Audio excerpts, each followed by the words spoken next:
नमस्कार मैत्रिणींनो, शुभ संध्याकाळ सगळ्यांना. व्हिडिओ स्टार्ट दुपारीच केलेला आहे, पण म्हटलं चला थोडंसं तुमच्यासोबत आता चालू करूया बोलायला. तर आता इथं मी दुपारचं सगळे कामाची माझी तयारी चाललेली आहे.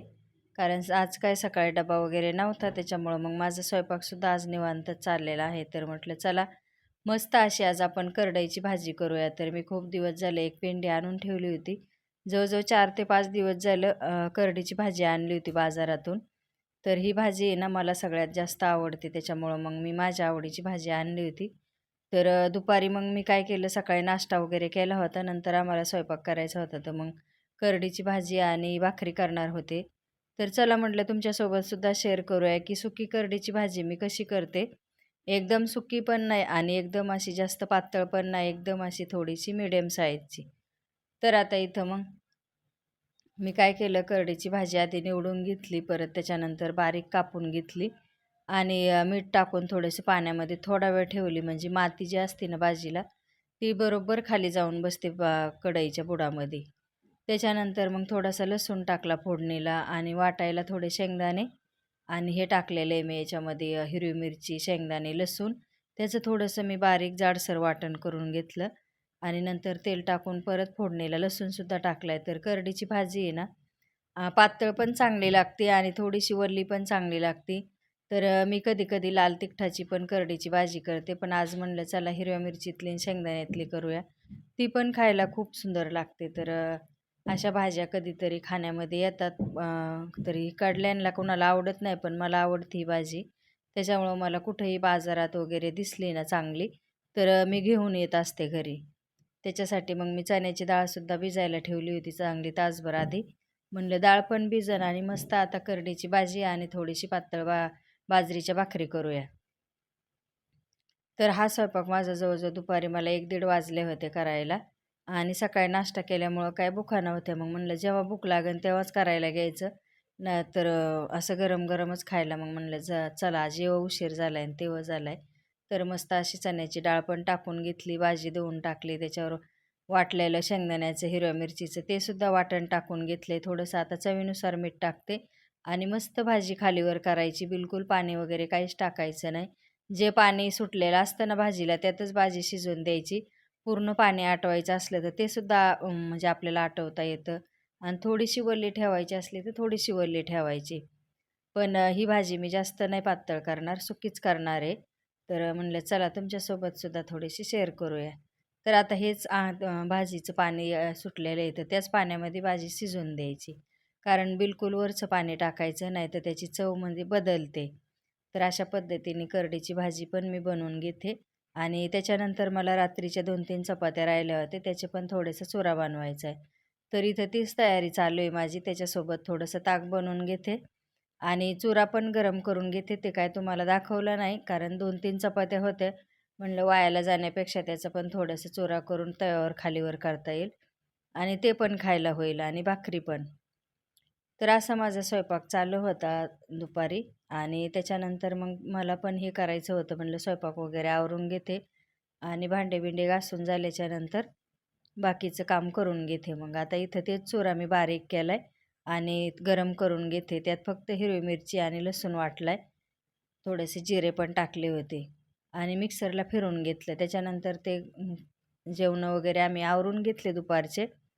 तर मला थोडेसे लाडू बनवायचे होते डिंकाचे. तर ते पण म्हणलं चला तुमच्यासोबत रेसिपी शेअर करूया. तर मी डिंकाचे लाडू ही ना आता पहिल्याच वेळेस बनवले तर पण असं मनामध्ये दागदुखी होती की व्यवस्थित होतेत का नाही आहेत का?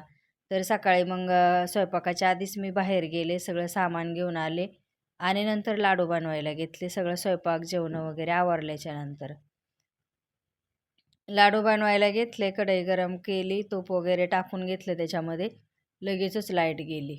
अरे बापरे! म्हणलं आता लाईट गेली म्हणल्यावर कसं करणार? तर मग मोबाईलच्या उजेडाने शूटिंग काढली मग मी मोबाईलची लाईट लावून. तर आता इथं मग काजू, बदाम सगळे ड्रायफ्रूट आहेत ना, ते मी सगळे असे तुपामध्ये चांगले तळून घेते. तर आता मस्त आता ह्याला सगळे ड्रायफ्रूट मी चांगले खरपूस भाजून घेते आणि त्याच्यानंतर बाकीचे राहिलेले टाकून घेते कढईमध्ये. तूप टाकलेलं आहे. तर आता इथं पण सगळं बाकीचं सगळं राहिलेलं टाकून घेतलंय. तर ह्या भोपळ्याच्या बिया आता त्याच्यानंतर दुसऱ्या पण छोट्या बिया असतात त्या पण टाकून घेते. त्याचं काय नाव मला आठवना आता.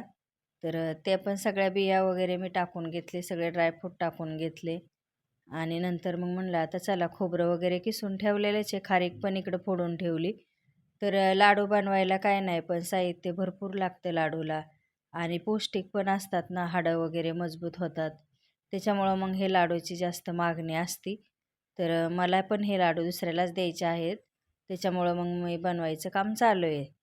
तर आता इथं डिंक पण तुपामध्ये चांगला तळून घेते मी. नंतर डिंक तळून घेतला, खोबरं भाजून घेतलं. करायची प्रोसेस सगळी म्हणजे व्यवस्थितच करायला लागते. गडबड करून चालत नाही, कारण लाडू व्यवस्थित आले पाहिजेत. त्याच्यामुळं थोडंसं चांगलं लक्ष द्यायला लागतं. तर आता इथे मी सगळं साहित्य भाजून घेते, पण खारीक मला बारीक करायची नंतर भाजणार आहे. त्याच्यानंतर अजून खसखस राहिली ती पण भाजायची. तीळ थोडेसे भाजून टाकायचे. तर आता इथं खारीक मी चांगली बारीक करून घेतली. तर जवळजवळ पाव किलो खारीक, पाव किलो खोबरं आणि बाकीचे ड्रायफ्रूट सगळे टाकून घेतले. खारीक जर तुमची जास्त वाळलेली असेल ना, तर फक्त गरम करून घ्यायची तूप टाकून आणि जास्त काय करपवायची नाही. मस्त अशी फक्त खालीवर करायची आणि गरम करून घ्यायची. एकदम सोपी पद्धत आहे करायला, करण्याचं काय हरकत नाही. कारण मी पण नव्हते बनवले. आता हे पहिल्यांदाच मी बनवले. तर याच्या आधी मी ड्रायफ्रूट लाडू खजूरमधले बनवले होते. परत मेथीचे पण बनवले. त्याच्यानंतर मग ह्याचे पण बनवले होते तिळाचे. ते चालू आहे, पण डिंकाचे लाडू मी पहिल्यांदाच बनवले तर. पण एवढे छान झाले ना, म्हणजे काहीच वाटलं नाही करायला सुद्धा.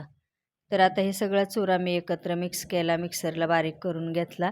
आता म्हणलं निवांत खाली बसून आपले लाडू वळवून घ्यायचे. मग चटई वगैरे आथरली खाली. केर कचरा असो, केस वगैरे एखादा जाऊ नये म्हणून स्वच्छता पण राखायला लागते. आणि मस्तपैकी एक ताट घेतलं आणि 2 हातांनी मस्त छोटे छोटे लाडू मी इथं सगळे बांधून घेतले. तर असंच सकाळपासून दुपारपासून काम चालू होतं माझं. तर संध्याकाळी 5:30-6 वाजेपर्यंत.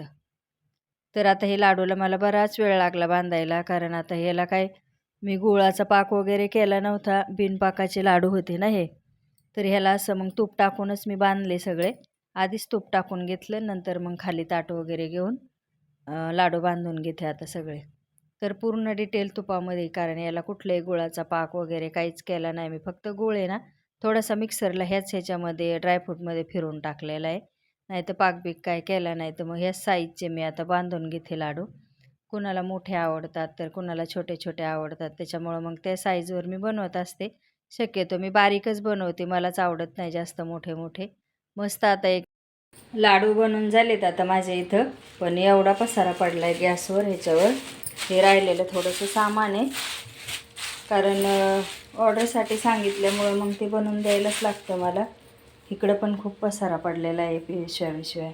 त्याच्यानंतर इकडं आता खरकटी भांडी पडले. तर लाडू बनवायचं सोपं नाही आहे, कारण खूप भांडे वगैरे पडतात. त्याच्यानंतर तेलकट, तुपाचं आणि एवढा पसारा. आता इथं किचन कसं एकदम खराब झाले. ते पण आता मला पूर्ण क्लीन करून घ्यायचे. तर आणि आता जवळजवळ 5:30 वाजले. तर दुपारपासून चालू आहे काम करायचं. तर मस्त आता मी किचन वगैरे क्लीन करून घेते. मग संध्याकाळचा स्वयंपाक करायचा आणि नंतर मग काम संपलं. तर असं होतं आजचं रुटीन. बघितलं ना, बनवायला काय सोपं आहे, पण पसारा खूप पडतो. कारण कुठलीही गोष्ट बनवायची म्हणजे एवढी सोपी नाही आहे. मेहनत पण त्याच्यामध्ये असते. पैसे जास्त वाटतात, 1 किलो मागं 1000 रुपये. पण करायला पण खूप त्याला कष्ट. त्याच्यानंतर ते सामान आणायचं, बारीक करायचं, सगळं तर फोडायचं, किसायचं. तर खूप असं त्याला पण मेहनत लागते. त्याच्यामुळं कुणाला जर ऑर्डर द्यायची असेल तर तुम्ही देऊ शकता. आता तिळाचे सुद्धा लाडू मी बनवायला सुरुवात केलेलीच आहे. जर कुणाला तिळाचे लाडू पाहिजे असतील तर ते सुद्धा मला सांगा. परत मेथीचे लाडू, डिंक लाडू, त्याच्यानंतर खारीक खोबऱ्याचे लाडू आणि जर डिंक नसेल तर खारीक खोबऱ्याचे पण बनवते मी.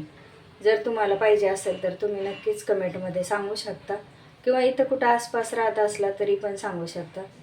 चला मग दाखवते तुम्हाला लाडू कसे बनवले. तर मस्त असे लाडू बनवले. तर आणि वेळ लागला. वेळ तर दुपारपासून मी त्याच तयारी, ते सामान वगैरे घेऊन आले. त्याच्यानंतर मग बाकीचं आमचा स्वयंपाक, घरातले कामं हे असं करता करता मी थोडंसं म्हणलं चला सुरुवात करूया, म्हणजे घरात दिवसभर असं याच्यातच टाईमपास जातो स्वयंपाकामध्ये याच्यामध्ये, मग त्यापेक्षा त्यातली त्यात काहीतरी एक केलं तर तेवढंच मग 4 पैसे पण मिळतात. म्हणून म्हणलं चला आता थोडंसं रुटीन चालू करूया, आपलं लाडू वगैरे बनवून द्यायचं. तर मसाला जर कुणाला पाहिजे असेल तर ते सुद्धा मी बनवणार आहे. त्याच्यामुळे म्हणलं तुम्हाला पण सांगावं थोडंसं. तर चला राहा व्हिडिओमध्ये मग. आणि बाहेर कुणाला जर घ्यायचे असले ना तर कमेंटमध्ये सांगा की लाडू आम्हाला पाहिजेत म्हणून, आणि मग नंतर मी तुम्हाला सांगेन त्याची किंमत वगैरे. तर मी हे लाडू ह्याचे मेथीचे, डिंकाचे, खारीक खोबऱ्याचे, तर ते 1000 रुपयेच किलो येतं. कारण त्याला वस्तू पण तशा लागतात ना, काजू बदाम सगळं ड्रायफ्रूट आणायला लागतं, त्याच्यामुळे ते सगळं महाग राहतं ना, तूप लागतं त्याला, त्याच्यामुळं मग ते लाडू 1000 रुपये किलो येतं. जर कुणाला घ्यायचे असले, तुम्हाला आत्ताच किंमत सांगून टाकते मी, कसं नंतर सांगण्यापेक्षा आधी सांगितलं तर तुम्हाला पण नको व्हायला की किती किंमत आहे काय असं. तर 1000 रुपये किलो येतं.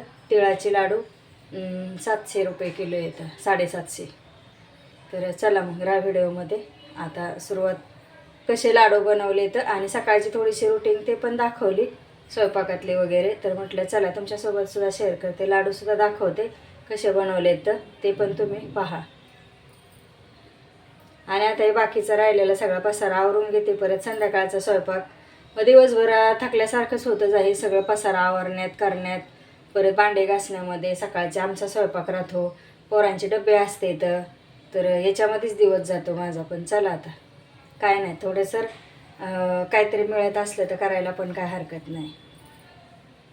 लाडू आता बनवून साईडला ठेवलेले येतं, पण पॅकिंग पण करायची होती. पण म्हणलं चला आधी थोडासा चहा घेऊया, नंतर लाडू पॅक करायचे. पण परत म्हटलं चला आता आधी पॅकिंग वगैरे करून घेऊया, नंतर चहा पिऊया. एकदा हातात काम घेतलं ना तर ते सगळं पूर्ण झाल्याशिवाय दुसरं काही कामं सुधरत नाही. तर भांडे वगैरे पण मला सगळे क्लीन करून घेतले. त्याच्यानंतर हे लाडू सगळे पेपरमध्ये पॅक करून घेतले. कारण हे कशामुळं पॅकिंग करतो, फुटू नये किंवा कुठं काय हे मुंगी वगैरे लागू नये, त्याच्यामुळं असे पेपरमध्ये पॅक करून दिले ना तर काही हे नसतं. तर म्हटलं चला मस्तपैकी आता पॅकिंग करून घेतो लाडूची. आणि त्याच्यानंतर संध्याकाळचा थोडासा चहा पण बनवायचा आहे मला. आता दिवसभर कामाने पण कंटाळा आला आहे, म्हणून म्हणलं आता चला थोडंसं दूध गरम करून घेते. आणि इकडं मी आता दूध पण गरम करायला ठेवलं होतं आणि चहा पण ठेवला होता. तर मग चला, चॅनलला जर सबस्क्राईब केलं नसेल ना तर करून घ्या. तुम्हाला जरी लाडू पाहिजे असेल तर तुम्हीसुद्धा मागवू शकता. आणि लाडू जवळजवळ शेंगदाण्याचे, परत खारीक खोबऱ्याचे, डिंकाचे, त्याच्यानंतर मेथीचे लाडू, अजून तिळाचे लाडू, असे बरेच प्रकारचे लाडू तुम्हाला मिळतील. जर पाहिजे असले तर नक्कीच तुम्ही कमेंटमध्ये सांगा, आपण तशी तयारी करूया. कारण पाहिजे असेल तर. मस्त चहा उकळून घेतला आणि थोडासा अर्धा कप चहा घेऊन त्याच्यानंतर मग आता संध्याकाळचं बाकीचं स्वयंपाकाचं काम. तर चला मग परत भेटूया आता पुढच्या व्हिडिओमध्ये. तोपर्यंत सगळ्यांना बाय बाय.